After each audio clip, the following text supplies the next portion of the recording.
yung mga nakapantra dyan, mga buddy. Pag mga ganitong pantra ba mga buddy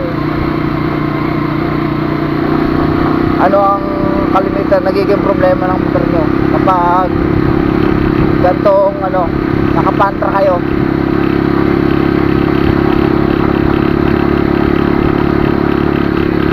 Lalo kapag tumatagal na siya ng 3 years, lumalabas na yung mga sakit niya.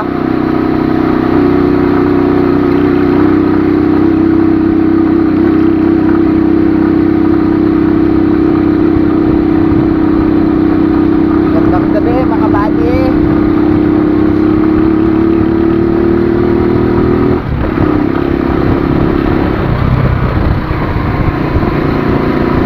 Lalo pag ganitong na 3 years, tapos lagi pa ako yung mga mo, babago na yung hatak ng motor,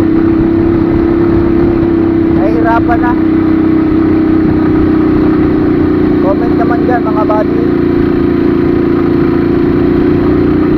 kung anong nagiging sakit ng inyong mga motor.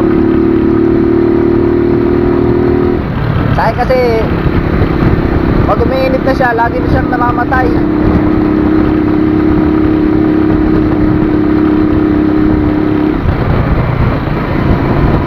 Lalo pag stop mo, bigla na lang namamatay.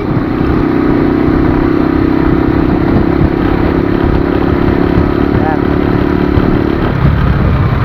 Mababas nga pa lang ako ngayon.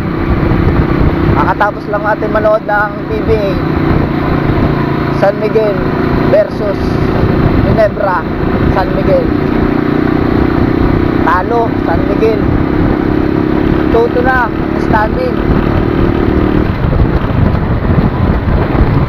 Ayan mga buddy ito nga pala yung ilaw sa gabi dito sa may kabilang. Ayan, papunta